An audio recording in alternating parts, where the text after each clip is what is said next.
إن الحمد لله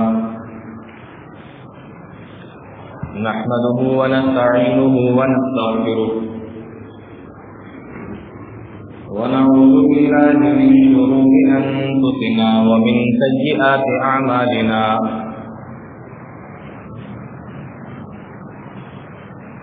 من يهده الله فلا مضل له ومن يضلل فلا هادي له وأشهد أن لا إله إلا الله وحده لا شريك له وأشهد أن محمدا عبده ورسوله يا أيها الذين آمنوا اتقوا الله حق تقاته ولا تموتن إلا وأنتم مسلمون يا أيها الناس اتقوا ربكم الذي خلقكم من نفس واحدة وخلق منها زوجها وبث منهما رجالا كثيرا ونساء واتقوا الله الذي تساءلون به والأرحام إن الله كان عليكم رقيبا يا أيها الذين آمنوا اتقوا الله وقولوا قولا سديدا يصلح لكم أعمالكم ويغفر لكم ذنوبكم ومن يطع الله ورسوله فقد فاز فوزا عظيما أما بعد فإن خير الحديث كتاب الله وخير الهدي هدي محمد صلى الله عليه وسلم وشر الأمور محدثاتها وكل محدثة بدعة وكل بدعة ضلالة وكل ضلالة في النار. أعوذ بالله السميع العليم من الشيطان الرجيم. بسم الله الرحمن الرحيم. يا أيها الذين آمنوا لا تقدموا بين يدي الله ورسوله واتقوا الله إن الله سميع عليم.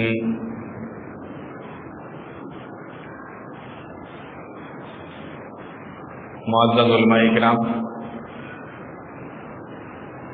محترم سامعین، نوجوان ساتھیوں، پیارے بچوں اور پردہ نشین خواتین،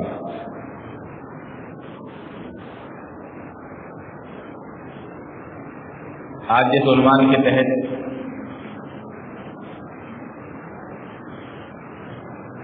آپ لوگوں سے جو بات کرنی ہے وہ آپ کو اشتہار کے ذریعے سے معلوم ہو گیا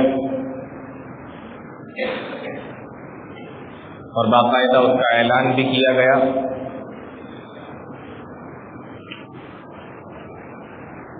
موضوع ہے عید میلاد النبی صلی اللہ علیہ وسلم کی شرعی حیثیت.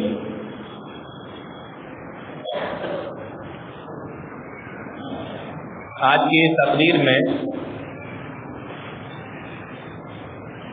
ہم یہ جانیں گے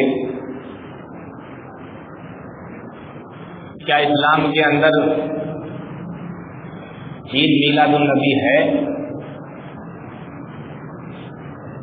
اور اگر ہے تو اس کی کیا حیثیت ہے یا نہیں ہے، اور اگر نہیں ہے تو پھر اس کی کیا حیثیت ہے. اس تعلق سے قرآن و حدیث میں ہمیں کیا ملتا ہے اور ہمیں کیا کون سی عید ملی ہے، کون سی عید منانا ہے، یہ تمام چیزیں انشاءاللہ آج کی اس عنوان کے تحت آپ لوگوں کے سامنے آئیں گے. میلاد کہتے ہیں پیدائش کو، اور میلاد النبی کا معنی ہوا نبی کریم صلی اللہ علیہ وسلم کی پیدائش، آپ کی ولادت. اس بات میں کوئی شک و شبہ نہیں کہ نبی کریم صلی اللہ علیہ وسلم کی ولادت باسعادت پوری امت کے لیے، پوری انسانیت کے لیے رحمت ہے،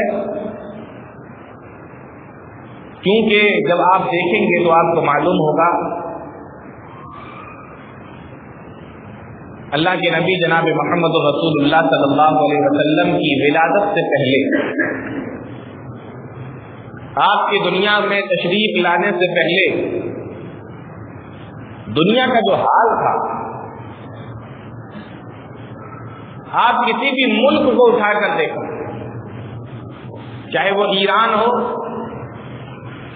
روم ہو، مصر ہو، چین ہو، جزیرہ عرب ہو، جو ملک اپنے آپ کو بڑے طاقتور سمجھا کرتے تھے اور جن کو اپنے اوپر بڑا گھمنڈ اور بڑا گمان تھا، آپ جب پوری دنیا کے حالات کو دیکھیں گے تو آپ کو معلوم ہوگا کہ دین کا جہاں تک معاملہ تھا، نبی کریم صلی اللہ علیہ وسلم سے پہلے دین کا جہاں تک معاملہ تھا، دین کو علماء یہود اور نصارہ نے بگاڑ کر رکھ دیا۔ دین کی وہ شکل نہیں رکھی تھی جو حضرت موسیٰ علیہ السلام لے کر آئے تھے، دین اس شکل میں نہیں تھا جس شکل میں حضرت عیسیٰ علیہ السلام لے کر آئے تھے۔ دین کو علماء یہود و نصارہ نے بگاڑ کر رکھ دیا تھا، اور دنیا شرک کی اور تثلیث کی، شرک اور تثلیث کے اندھیروں میں دنیا بھٹک رہی تھی۔ آبادی کے حساب سے نئے نئے خداؤں کا وجود دنیا میں ہو رہا تھا، جیسے جیسے آبادی بڑھتی تھی ویسے ہی ویسے نئے نئے خدا بن جاتے تھے، اور ہر قبیلے کو اپنے اپنے خداؤں سے بڑا نام تھا۔ میرے قبیلے کا بت بڑا ہے، میرے قبیلے کا بت بڑا شاندار ہے، میرے قبیلے کا بت بڑا اچھا۔ ہر قبیلے کو اپنے اپنے خداؤں سے بہت نام تھا، اور حالت یہ ہو گئی تھی دنیا کی کہ لوگ عزو تناسل کی بھی پوجا کرنے لگے تھے، شرمگاہ کی پوجا ہو رہی، اور اللہ کا وہ پہلا گھر جس کو اللہ کی عبادت کے لیے بنایا گیا، وہاں طواف بھی اگر ہوتا تھا تو ننگے ہو کر مرد و عورت طواف کرتے۔ یہ کب کی حالت ہے؟ جناب محمد رسول اللہ صلی اللہ علیہ وسلم کے اس دنیا میں آنے سے پہلے کی حالت۔ بات سمجھ میں آ رہی؟ یہ حالت تھی دنیا کی۔ اور عرب کو لوگ جلی ہوئی زمین کے نام سے جانتے تھے۔ صحراؤں میں انسان نما جانور رہا کرتے تھے، بات کا بتنگڑ بنانے میں دیر نہیں لگتی تھی، قبیلہ وار جنگیں ہوا کرتی تھی جو 40 سال تک چلتی رہتی تھی۔ ڈاکہ زنی، چوری، جوا، شراب، سود، زنا، کون سی ایسی برائی تھی جو ان کے اندر پائی نہیں جاتی تھی؟ عورتوں کو پائے سے ننگو ہار سمجھا کرتے تھے، اور چھوٹی چھوٹی بچیوں کو زندہ درگور کر دینے پر فخر محسوس کیا کرتے تھے۔ اگر عورتوں کو زندہ رکھا بھی جاتا تھا تو ان کے جسم سے صرف لذت حاصل کرنے کے لیے، اور حالت یہاں تک پہنچ چکی تھی کہ پیار اور محبت کی بہت داستانیں لکھ کر خانہ کعبہ کی دیوار پہ لٹکا دی جایا کرتی تھی۔ اگر کوئی انسان مر جاتا، اس کی قبر پر اس کی اونٹنی کو آنکھیں سل کر باندھ آیا کرتے تھے، وہ اونٹنی بھی وہیں بھوکی پیاسی مر جایا کرتی تھی۔ حقوق کی پامالی ہو رہی تھی، انسانیت سے ٹک رہی تھی۔ اللہ رب العالمین کا دریائے رحمت جوش میں آیا، اور اللہ رب العالمین نے اپنے بندے حضرت ابراہیم علیہ السلام کی دعا کو قبول کر لیا. جو دعا انہوں نے خانہ کعبہ کو بناتے وقت اللہ رب العالمین سے مانگی تھی، اور وہ دعا کی تھی ربنا وابعث فیہم رسولا منہم یتلو علیہم آیاتک وَيُعَلِّمُهُمُ الْكِتَابَ وَالْحِكْمَةَ وَيُزَكِّيهِمْ إِنَّكَ أَنْتَ الْعَزِيزُ الْحَكِيمُ. ابراہیم علیہ السلام خانہ کعبہ کو بنا رہے ہیں اور اللہ رب العالمین سے دعا بھی کرتے جا رہے ہیں، اے ہمارے پروردگار انہی کے اندر انہی میں سے ایک رسول کو دے یتلو علیہم آیاتک، جو تیری آیتوں کو پڑھ پڑھ کر سنائے، وَيُعَلِّمُهُمُ الْكِتَابَ وَالْحِكْمَةَ، جو کتاب و حکمت کی تعلیم دے، وَيُزَكِّيهِمْ، اور ان کا تزکیہ کرے، ان کو پاک کرے، إِنَّكَ أَنْتَ الْعَزِيزُ الْحَكِيمُ. اب وقت آ گیا جو دعا ابراہیم علیہ السلام نے اس وقت مانگی تھی، اللہ رب العالمین نے اس دعا کو قبول فرما لیا اور اپنے نبی جناب محمد رسول اللہ صلی اللہ علیہ وسلم کو عرب کے اندر، مکہ کے اندر بھیج دیا.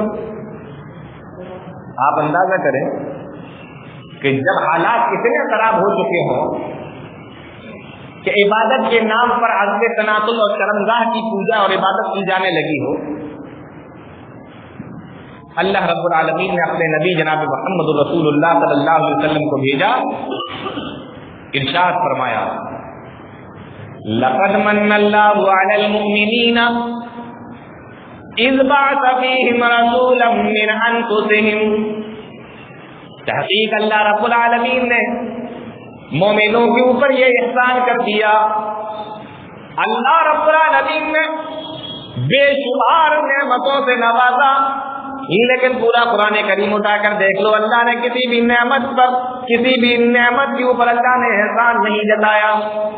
لیکن جب آخری نبی جناب محمد رسول اللہ صلی اللہ علیہ وسلم کو اس دنیا کے اندر بھیجا تو آپ کی بعثت کو اللہ رب العالمین نے احسان کے طور پہ بیان فرمایا اور کہہ دیا لقد من اللہ علی المؤمنین اذ بعث فیہم رسولا من انفسہم. اور لوگوں اللہ رب العالمین نے تمہاری اوپر یہ احسان کر دیا، مومنوں پر یہ احسان کر دیا، اذ بعث فیہم رسولا من انفسہم، کہ ہم نے انہی میں سے انہی کے اندر ایک رسول کو بھیجا. اب اس رسول کا کام کیا ہے؟ یتلو علیہم آیاتہ، جو ان کو اللہ کی آیتیں پڑھ کر سناتا ہے، ویزکیہم، اور ان کا تزکیہ کرتا ہے، ویعلمہم الکتاب والحکمہ، اور کتاب و حکمت یعنی قرآن و حدیث ان کے سامنے رکھتا ہے. وَإِن كَانُوا مِن قَبْلُ لَفِي ضَلَالٍ مُبِينٍ. لوگوں اس سے پہلے تو تم کھلی ہوئی گمراہی کے اندر تھے. یہ اللہ رب العالمین کا احسان ہے، اس نے پوری انسانیت کے اوپر یہ رحم کیا اور یہ احسان کیا کہ اپنے آخری نبی، آخری حبیب جناب محمد رسول اللہ صلی اللہ علیہ وسلم کو اس دنیا کے اندر بھیجا. ابراہیم علیہ السلام کی دعا قبول ہو گئی اور اس دنیا کے اندر جناب محمد رسول اللہ صلی اللہ علیہ وسلم کی ولادت. تو میلاد کے معنی پیدائش، میلاد کے معنی ولادت، اور میلاد النبی کے معنی نبی کریم صلی اللہ علیہ وسلم کی پیدائش اور آپ کی ولادت، جو میرا موضوع ہے. تو اتنا تو سمجھ میں آ گیا کہ آپ کی ولادت ہوئی اور ایسے حالات تھے، تب اللہ رب العالمین نے بھیجا اور بطور احسان اللہ نے بتا دیا کہ میں نے نبی کو بھیجا. اب سوال یہ پیدا ہوتا ہے کہ اللہ کے نبی صلی اللہ علیہ وسلم اس دنیا کے اندر کب تشریف لائے، کب آئے؟ تو سب سے پہلے ہم جب دیکھتے ہیں حدیثوں کے اندر، تاریخوں کے اندر، تو ہمیں پتہ چلتا ہے کہ عام الفیل میں اللہ کے نبی صلی اللہ علیہ وسلم کی پیدائش ہے. عام الفیل کا مطلب ہوتا ہے ہاتھی والا سال، ہاتھی والا سال. عام الفیل کیوں کہا جاتا ہے؟ اس لیے جس سال اللہ کے نبی صلی اللہ علیہ وسلم کی پیدائش ہوئی، ولادت ہوئی، اسی سال آپ کی پیدائش سے پہلے، ولادت سے پہلے، خانہ کعبہ کو ڈھانے کے لیے یمن کا بادشاہ ابرہہ اپنا پورا لاؤ لشکر لے کر، لشکر جرار کو لے کر خانہ کعبہ کو ڈھانے کے لیے ہاتھی اور گھوڑے اور لشکر تمام چیزوں کو لے کر خانہ کعبہ کو ڈھانے کے لیے آیا. ادھر وہ آیا اور ادھر اللہ رب العالمین کا کام دیکھا. اللہ قرآن کریم کے اندر بیان فرماتا ہے أَلَمْ تَرَ كَيْفَ فَعَلَ رَبُّكَ بِأَصْحَابِ الْفِيلِ. ابرہا لشکر جرار لے کر آیا، فوج بھی اس کے ساتھ میں، اسلحہ اس کے ساتھ میں، گھوڑے اس کے ساتھ میں، ہاتھی بھی اس کے ساتھ میں، خانہ کعبہ کو ڈھانے کے لیے آیا. اللہ رب العالمین اپنے گھر کو بچانا جانتا ہے. اللہ رب العالمین کو کیا کرنا ہے اللہ رب العالمین اچھے طریقے سے جانتا ہے. اور اللہ جب چاہتا ہے جو بھی چاہتا ہے کرتا ہے. کوئی اسے روک نہیں سکتا، ٹوک نہیں سکتا، منع کر نہیں سکتا. یہ اللہ رب العالمین کی طاقت اور قدرت ہے. ادھر اب رہا چلا اور ادھر اللہ رب العالمین نے حکم دے دیا ذرا ذرا سی پرندے جن کو ابابیل کہا جاتا ہے، چھوٹے چھوٹے سے ہوتے ہیں. اللہ نے فرمایا أَلَمْ تَرَ كَيْفَ فَعَلَ رَبُّكَ بِأَصْحَابِ الْفِيلِ. اے میرے نبی کیا آپ نے نہیں دیکھا ہم نے ہاتھی والے کے ساتھ میں کیا کیا؟ كَيْفَ فَعَلَ رَبُّكَ، تیرے رب نے ہاتھی والے کے ساتھ میں کیا کیا؟ أَلَمْ يَجْعَلْ كَيْدَهُمْ فِي تَضْلِيلٍ، کیا اس کی تمام چالوں کو ہم نے برباد نہ کر دیا؟ وَأَرْسَلَ عَلَيْهِمْ طَيْرًا أَبَابِيلَ، اور کیا ہم نے اس کے اوپر ہم نے پرندوں کی جھنڈ کی جڑنا بھیج دیے. تَرْمِيهِمْ بِحِجَارَةٍ مِّن سِجِّيلٍ، جو آسمان سے ان کے اوپر پتھر گرا رہے تھے. اور پتھر بھی کیسے؟ چھوٹے چھوٹے سے کنکر گرا رہے تھے، مٹی کے کنکر، پتھر، سب پانی کے کنکر، سب ملے ہوئے چھوٹے چھوٹے سے کنکر اس کے اوپر گرا رہے ہیں. اللہ رب العالمین دیکھیے یہاں سے ہمیں دو باتیں معلوم ہیں. اگر اللہ رب العالمین کام لینا چاہے تو حقیر کی مخلوق سے بھی اپنا کام لے لیتا ہے. اگر اللہ رب العالمین کام لینے پر آ جائے تو حقیر سی مخلوق سے بھی اللہ رب العالمین کام ہی لے لیتا ہے، کوئی اس کو روک نہیں سکتا. یہاں ذرا ذرا سے پرندے ہیں ابابیل، ذرا ذرا سی چڑیاں، ارے ان کے چونچ میں کتنا بڑا کنکر آئے گا، ان کے پنجوں میں کتنا بڑا کنکر آئے گا. لیکن جب یہ گر رہے تھے، جب جس کے اوپر یہ گر رہے تھے، اللہ فرماتا ہے فَجَعَلَهُمْ كَعَصْفٍ مَّأْكُولٍ، بھوسے کی طرح ہو جا رہا تھا. اللہ جس سے چاہے کام لے لے. حقیر سی مخلوق سے کام لے لیا اللہ رب العالمین نے، اور اتنی سی حقیر سی مخلوق نے اس پورے لشکر جرار کو تہو بالا کر کے رکھ دیا. اللہ جب کام لینے پر آ جائے تو چھوٹی چھوٹی چیزوں سے بھی کام لے لیتا ہے. ایک ذرا سا مچھر ہے اور وقت کا ظالم و جابر حکمراں بادشاہ ہے جو اپنے آپ کو رب ہونے کا دعویٰ کرتا ہے، نمرود اس کا نام ہے. ایک چھوٹے سے مچھر نے اس کا کام تمام کر دیا اور اس کے پورے فخر و غرور کو اور گھمنڈ کو چور چور کر کے رکھ دیا. اللہ جب کام لینے پر آئے تو کسی سے بھی کام لے سکتا ہے. ایک بات تو یہ معلوم ہوئی، اور دوسری بات ہمیں یہ معلوم ہوئی کہ حکومتیں شرک کے ساتھ میں چل سکتی ہیں، کفر کے ساتھ میں چل سکتی ہیں، لیکن ظلم کے ساتھ میں نہیں چل سکتی. شرک کے ساتھ میں تو حکومت ہو سکتی ہے، لیکن ظلم کے ساتھ میں حکومت کی جائے یہ اللہ کو بالکل بھی پسند نہیں ہے. دیکھیے مکہ کے لوگ کون تھے؟ مشرک تھے. اور ابرہا کون تھا؟